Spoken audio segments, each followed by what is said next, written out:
back to the Zak and Buzz Review. So today we are doing a review of Gladiators. The first quarterfinal. The first quarterfinal. Yeah. Now this is actually a very interesting episode because the initial lineup was Finley versus Finley, but the first Finley who did injure his knee on the first heat was substituted out for Wesley. Yeah, I was like, who was a new guy. Okay, now let's stop it there. I was really disappointed because I was really hoping that Finley would have had enough time. Finley number one would have had enough time for his knee to have healed. But he walked on with like a Mad Max cast. Big brace on his leg. Yeah. But then they substitute Wesley. Okay. Now nothing against Wesley, but I mean, you looked a pretty good dude. Yeah, yeah. Good dude. But I have a little bit of confusion over the whole substitution part because for me, I'm kind of thinking, why didn't they substitute the next fastest for the next best finalist? Yeah. Because the next best finalist would have been there going, surely, why haven't they asked me to do it? A bit of an odd thought process, and I don't quite get it. And if they weren't available, then it should have gone to the next fastest finalist. Yeah, totally. But just to choose somebody, I don't know, random? at random? It kind of brings to question the rules a bit. I'm not quite sure how the choice goes. I'd like to know how they kind of work that one out. If anyone has any like deep explanation as to why and how that figured out, stick it in please the comments. Let us know. I mean, they may well have a system to choose, but strikes me that if I was the third fastest finalist, I'd be spitting bullets that I haven't automatically been bumped up. You know, I mean, perhaps what we have to bear in mind is it is a game show, and the rules are a bit fast. Has rules. Sometimes. Well, okay, you say that. There's a few of those to talk about tonight in tonight's episode. So let's have a look at which actual events we had. So we started off with duel, which was really good. Really good, and that both the ladies and the gents, and they both worked out pretty much what we expected. Yeah. You know, so that the duel wasn't. Wesley put up a pretty good fight. Yeah, he did. Especially for his first event. So, but it was But duel. Then it was Tasha and Bronte as well. Yeah, Tasha and Bronte, really good couple of ladies this evening.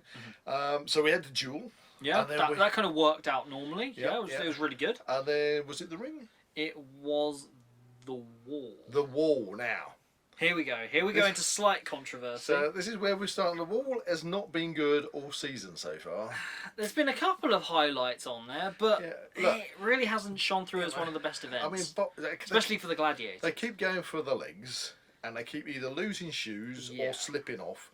And I know in the past, contenders have been pulled up for loosening their shoes, for oiling their legs or waxing their legs. Was that in the 90s? Yeah. Wow. I think they've been checking that in this series, that the contenders haven't been doing that. But the Gladiators just aren't performing like they need to. I mean, Viper, bless him, he got there, and he was in grabbing distance of the harness. And as a Gladiator... But he didn't go for it. You've got to think, harness is your... If I get you proper, then if I can lock in, what are you doing, son? I'm locking in. You're locking to pull you off of the wall. But if you get your hand in that harness, you've got it, you know. But again, he was in, and he went leg and missed it. So you know. And then on the ladies' event, I think it was Tasha that actually just fell off. Yeah, bless her. Whereas Bronte got all the way up. So good luck to him on that wall. But the wall is kind of failing a little bit. Yeah, maybe it's the route setting on the walls, because I used to be a rock climbing coach, and maybe it's something to do with the route setting as well. Could be. I felt that the original one had a slightly bigger overhang. The original one had a men's route with an overhang, and then a female kind of slightly easier route as well. What I recall. But with that, you had people, the original 90s Gladiators used to shoot up there, like absolute rockets. I mean, Nitro was on there, and he did. He did, but unfortunately, he didn't catch Finley. Yeah. So anyway, that was the wall, mediocre. Then we had. That was the ring, wasn't it? The ring. Now, again, so we talked about rules at the beginning of this little video, and it's kind of these rules. It's a bit odd, the ring. I like the ring. Remember, power up. Power up. But I find there's a couple of things. If a contender gets tackled, I really think that they should go back to the outer ring and before coming back in because they're getting much like Powerball. Powerball, Yeah, exactly. You touch the ball on the floor, you're back across the ring, get another ball. Yeah. So if they get tackled down, I think it's really a case of like if you've gone down, so you're not still on your feet, back out, because it's like a 3 points of contact type of thing. Yeah, because the rules on that one, it was said that the gladiators can only hold them for 2 seconds, and they have to let them go. So they kind of like it's a case of wrestle me near to the power up point, and then you've got to let me go, and I'll hit it. The best tactic that I've seen from the gladiators when they've literally pick them up and run with them and dump them. Run and dump away from it. Whereas most of the gladiators actually just grab and tackle onto the floor. And then they get too near to the score. But after the 2 seconds, it's then a release and then they get it. And I also think that they should tighten up on, for the contenders rules, that you have to tag it with your hand. Because some of them are sticking their leg out. And there are a couple of cheeky shots like that. Tapping it with a foot, but I think it should be like... Is it ingenuity or... So... I don't know. I don't know on that one. Come on, gladiators, you need to kind of like tighten up the rules, whoever's in charge of the rule set on that one, just to tweak it a little bit to make it a little bit more challenging for the competitors. So does that bring onto the next event? So after it was the Edge. That was the Edge. To the Edge. And that was really good fun. Yeah. Oh, that's always good fun. That was really good fun. I think of like the new events, that has got to be like straight up there, really. And Sabre did the business. Sabre nailed it. Unfortunately, Diamond had a bit of a rough fall. She's had a bit of a rough night, really, did Diamond? Yeah, unfortunately. And then Legend did. What Legend does. Yeah, does. I mean, he's performed as soon as he did it, and then he's down and he's doing his bit to the audience. He's the gladiator that really is showing his personality. Yeah. As a gladiator. Yeah, he is kind of the new Wolf. He's designed. Yeah, you kind of got the impression at the beginning of the series that Viper was meant to be kind of like. Yeah, just first impression wise. But Legend has really emerged as the kind of new Wolf, and he does it so well. So well done, you Legend. You're developing your character, and we love it. You know? But remember, Buzz, he's not the greatest gladiator on the show. He is not. He's the greatest gladiator in the world! Thank you so much. It means a lot. It means a lot. Woo! That's it. Thank you. Thank you. So what else did we have? So we had a...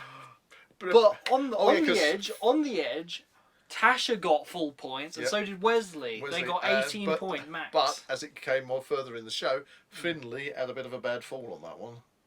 He got it in the ribs. So then he ducked out of Gauntlet. Yeah, he lost 5 points on that.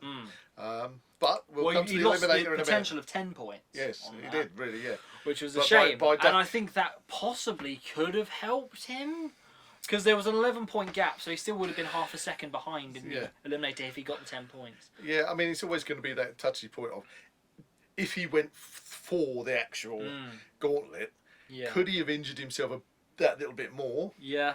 And that would have messed up his eliminator. Or could he have just pulled the points back a little bit? Yeah. And that would have made that little bit difference for the win at the end. But we'll get to the eliminator. Well, that is kind of like the thing. Who else is going to know themselves better than themselves? Exactly. So we can have our opinions. You've got to put it in the You're going to know yourself the best. You've got to put it in the hands of Finley. That Finley knew what he... And as Bradley said, it was completely within the rules for him to do that. Yeah, that's fair dues. I mean, that's just tactical play on the contenders' part. But we have the gauntlet. Oh, yeah. And what was going on with the ladies? I know, kind of... It was with Bronte, wasn't it? Yeah, it was Bronte. It's like, so on the first one with Sabre. Tasha... it was Tasha's run. Tasha's run was a normal run, you could say. Fine, yeah. She burnt her way through there, knocked them all out the way. Still reckon we should have another section. Yeah, stick a fifth section on that next season. But then we had Bronte. Straight away, Sabre's Three starts, man. Yeah, chuck the pads down. Tackled by Sabre. Yeah. Restart on the second zone. She got through that. Then Fire was a third restart. Yeah, but I don't think Fire actually meant... No, she accidentally dropped her pad. So and then it was a restart on Diamond as well at the end. And Diamond chucked hers and gave her a wrestle. Yeah. I've got to go over to the Wesley in his nice little roll there, Wesley. Oh yeah, that was quite... At the end, straight over Giant's blocker. It was tactical play instead of showboating, I definitely think. Yeah. It was like, oh, He was a really mellow guy all the way through. He did. He had a very nice, likeable Even personality. when it came to actually finish on the eliminator, he was Yeah. I think he was quite overwhelmed, but he was just really level-headed all the way through. Anyway, we get to the eliminator. Yes. Okay, so who are we starting with? I think we'll start with the ladies. Start with the ladies. Nail biting. Blimey. What was going on there? Oh my. So I think you've got, it was Tasha and Bronte. Tasha's out in front at this point, wasn't she? Well, yeah, but then Bronte had the fall. Yeah, she missed time the cargo And net. that was a massive fall on... Well, Bronte was catching her up. Yeah. And it was like, wow, she's catching her up, Yeah. and then she mistimed the jump and literally had her foot stuck in the net. Went completely upside down. And at that point you go, that's okay, it. that's it. That's That's the the end of that. fatal mistake. And then, boom, she flips her up. Somehow, she brought it back. Because it's really important on that cargo net, stay on one rope. One rope with your hands and a foot each side of it. I think background of actually being a firefighter really helped her on that. Ladder climbing, chain ladder, and rope ladders. it even said she managed to pull it back, but she was still behind, and it was all down to that travelator. The travelator, right at the end. And I mean, they both made it to the top and it was just because she had her feet out ahead of her on the rope went swing. Through and wallop. Boom, she made it.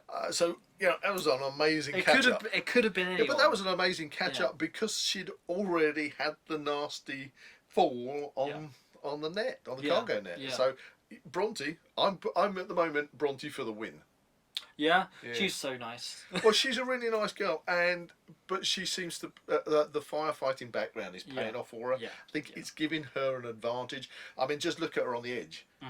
She's a firefighter. She's not bothered about heights. She just boom, boom, boom, boom, boom, boom, boom. Yeah. She's good on the heights and everything.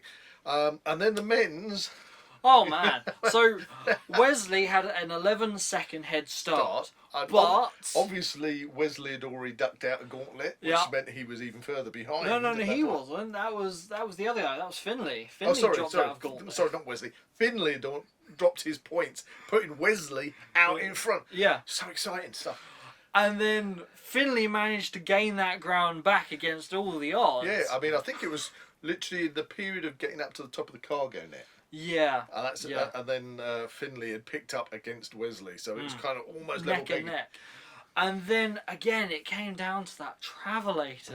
Well, I hit the deck, ran round, got on the balance bar, jumped off, and then literally went for it. Oh! Again, they both flew through the final thing. Yeah, because anything you could have a misstep on the balance bar easy. Exactly. Yeah. And have to jump off. A fall on the travelator. Yeah. But again, nail biting finish, and Wesley. Well done, managed Wesley. to pull it through. Wesley for the win. So he's through to the semi-finals along with Bronte. So they're our first two semi-finalists. Yeah. Yet again, an absolutely fantastic show this week. With some odd bits. Some odd bits that obviously need a bit of looking at for future episodes. I mean, again, I think the most oddest bit was the ladies' gauntlet. With whatever was in the Gladiators' minds there, and then Diamond at the end, saying, we can't be broken, and she's the contender. Pretty sure I just broke you. Tasha's going, I think I just did. That was Bronte. Bronte. Maybe they should have name labels. I thought it was Tasha. Anyway. No, Tasha was the first one that got through without any hassle. Right, yeah. It was... Then Bronte was the one who had 3 starts. Okay. Oh, man. Woo. Anyway.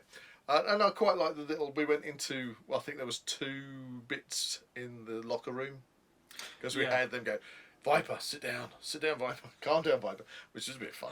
But I like Legend in there going, Legend, where they make the big circle and it was like, Legend! That just reminded me of when Viper bit the microphone. Oh, how much money does that cost? That makes me cringe. I think they put the Foley sound in there, don't they? And a squeak. I like this. But there you go. What do you reckon? Good one? Yeah, I enjoyed it. I mean, I'm going to be tuning in next week. We're going to be looking forward to next week's second quarter-final. Exciting stuff. We're edging ever closer to the grand final. Okay. I think we should finish off, don't you? Yeah.